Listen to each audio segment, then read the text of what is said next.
ಇವತ್ತು K R Puram ಭಾಗದಲ್ಲಿ SC/ST ಸಮುದಾಯದ ಎಲ್ಲ ಜಾತಿಗಳ ಮುಖಂಡರುಗಳನ್ನ ಒಂದು ಕಡೆಗೆ ಸೇರಿಸಿ ಮುನ್ರಾಜು ಮತ್ತು ಪ್ರಕಾಶ್ ಅವರ ನೇತೃತ್ವದಲ್ಲಿ ಒಂದು ಸಭೆ ನಡೆಸಲಾಯಿತು. ಈ ಸಭೆಯಲ್ಲಿ ಚರ್ಚೆ ಮಾಡಿದ ವಿಷಯ ಏನು ಅಂದರೆ, SC/STಗಳ ಆರ್ಥಿಕ, ಶೈಕ್ಷಣಿಕ, ಔದ್ಯೋಗಿಕ ಅಭಿವೃದ್ಧಿಗೆ ಮೀಸಲಾಗಿರ್ತಕ್ಕಂತಹ ವಿಶೇಷ ಘಟಕ ಯೋಜನೆ ಮತ್ತು ಬುಡಕಟ್ಟು ಉಪಯೋಜನೆ ಏನು SCP TSP ಬಡ್ಜೆಟ್ ಅಂತ ಕರಿತಾ ಇದ್ದೀವಿ, ಅದು ಪ್ರತಿ ವರ್ಷ ಈ ಸಮುದಾಯಗಳ ಜನಸಂಖ್ಯೆಗೆ ಅನುಗುಣವಾಗಿ ಬಡ್ಜೆಟನ್ನು ರಾಜ್ಯ ಸರ್ಕಾರ ತೆಗೆದಿರ್ತಾ ಇದೆ. ಈ ವರ್ಷ 42,000 ಕೋಟಿ ಈ ಮೀಸಲು ನಿಧಿಯನ್ನು SC/STಗಳ ಅಭಿವೃದ್ಧಿಗೆ ಬಳಸ್ತಾ ಇದ್ದಾರೆ. ಆದರೆ ದುರಂತ ಅಂದರೆ ಇಷ್ಟು ದೊಡ್ಡ ಪ್ರಮಾಣದ ಹಣ ದುರ್ಬಳಕೆ ಆಗ್ತಾ ಇರೋದು.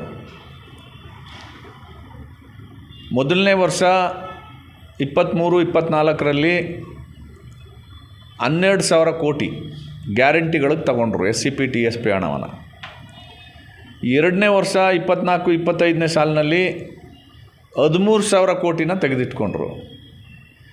ಈ ವರ್ಷ 25-26ನೇ ಸಾಲಿನಲ್ಲಿ 14,000 ಕೋಟಿ ಹಣ, ಒಟ್ಟು 3 ವರ್ಷದಲ್ಲಿ 52,000 ಕೋಟಿ ಹಣವನ್ನು SC/STಗಳ ಅಭಿವೃದ್ಧಿಗಿರ್ತಕ್ಕಂಥ ಹಣವನ್ನು ಗ್ಯಾರಂಟಿ ಯೋಜನೆಗಳಿಗೆ ತೆಗೆದುಕೊಂಡಿದ್ದಾರೆ.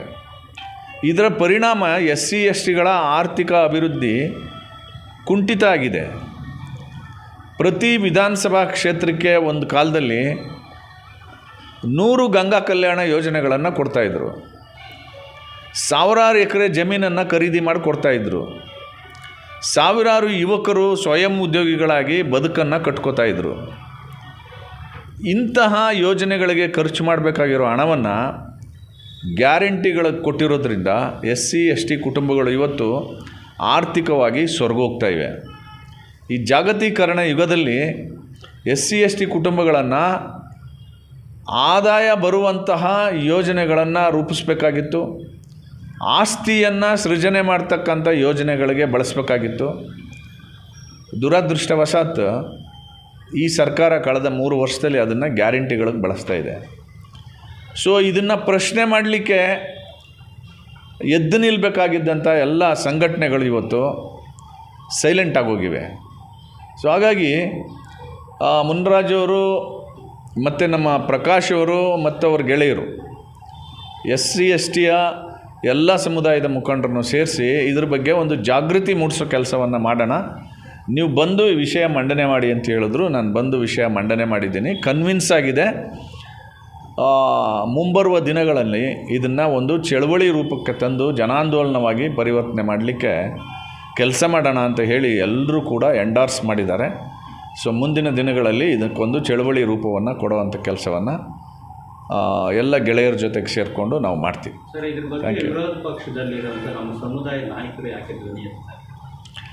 ಇಲ್ಲ, ಹಾಗೇನಿಲ್ಲ. ನೀವು ಅಸೆಂಬ್ಲಿ ಪ್ರೊಸೀಡಿಂಗ್ಸನ್ನು ನೋಡಿದ್ರೆ ಮೇಲ್ಮನೆಯಲ್ಲಿ ವಿರೋಧ ಪಕ್ಷ ನಾಯಕರಾಗಿರ್ತಕ್ಕಂಥ ಚಲವಾದಿ ನಾರಾಯಣ ಸ್ವಾಮಿಯವರು ಇದು ಹೇಗೆ ದುರುಪಯೋಗ ಆಗ್ತಾ ಇದೆ ಅಂತ ಮುಖ್ಯಮಂತ್ರಿಗಳ ಮುಂದೆನೇ ಜೋರು ಧ್ವನಿನಲ್ಲಿ ಮಾತಾಡಿದ್ದಾರೆ.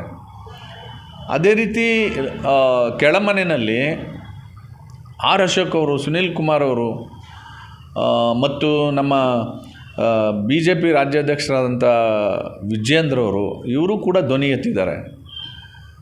ಇದು ಹೇಗೆ ಅಂತಂದರೆ ಇಡೀ ಸಮುದಾಯದ ಧ್ವನಿ ಆದರೆ ಮಾತ್ರ ಸರ್ಕಾರನ ಎಚ್ಚರಿಸ್ಬೋದು.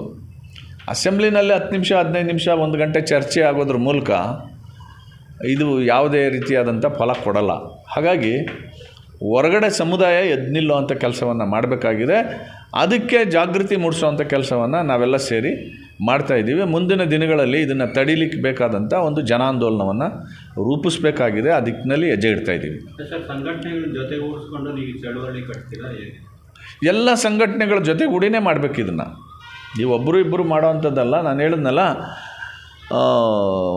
ಮಾದಿಗ, ಹೊಲೆಯ, ಬೋವಿ, ಲಂಬಾಣಿ, ಕೊರ್ಚ, ಕೊರ್ಮ, ಅಲೆಮಾರಿಗಳು ಎಲ್ಲರೂ ಎದ್ದು ನಿಂತು ಮಾತಾಡಬೇಕಾಗಿದೆ ಇದಕ್ಕೆ. ಸೊ ಒಂದಾಗಿ ಮಾತಾಡಬೇಕಾಗಿದೆ. ಆ ದಿಕ್ಕಿನಲ್ಲಿ ಒಂದು ಜಾಗೃತಿಯನ್ನು ಇಂಡೋರಲ್ಲಿ ಮಾಡ್ತಾಯಿದ್ದೀವಿ. ಮುಂದಿನ ದಿನಗಳಲ್ಲಿ ಔಟ್ಡೋರಲ್ಲಿ ಇದನ್ನು ಒಂದು ಜನಾಂದೋಲನವಾಗಿ ರೂಪಿಸುವಂಥ ಕೆಲಸವನ್ನು ಮಾಡ್ತೀವಿ. ನಿಮ್ಮ ಕಡೆಯಿಂದ ಒಂದು ಕರೆ ನೀಡೋದಾದ ಸಮುದಾಯ ಏನೂ ಇಲ್ಲ, ನೀವು ಒಳ ಮೀಸಲಾತಿಯಿಂದ ಹೋರಾಟ ಮಾಡಿಕೊಂಡು ನಮಗೆ ಎಷ್ಟು ಲಾಭ ಸಿಕ್ಕಿದೆ ಅಂತಂದರೆ, ಒಳ ಮೀಸಲಾತಿ ಸರಿ, ಆದರೆ ಅದಕ್ಕೆ ಬೇಕಾದಂಥ ಅದಕ್ಕೆ ಮಾಡಿದಂಥ ತೀವ್ರತೆ ಇದೆಯಲ್ಲ ಹೋರಾಟಕ್ಕೆ, ಅದರ ಫಲ ನೀವು ಕ್ವಾಂಟಿಫೈ ಮಾಡಿ ನೋಡೋದಾದರೆ ಈಗ 72,000 ಉದ್ಯೋಗಗಳನ್ನು ತುಂಬುತ್ತೀವಿ ಅಂತ ಸನ್ಮಾನ್ಯ ಮುಖ್ಯಮಂತ್ರಿಗಳು ಹೇಳಿದ್ದಾರೆ. 6 ತಿಂಗಳಲ್ಲಿ ತುಂಬುತ್ತಾರೆ.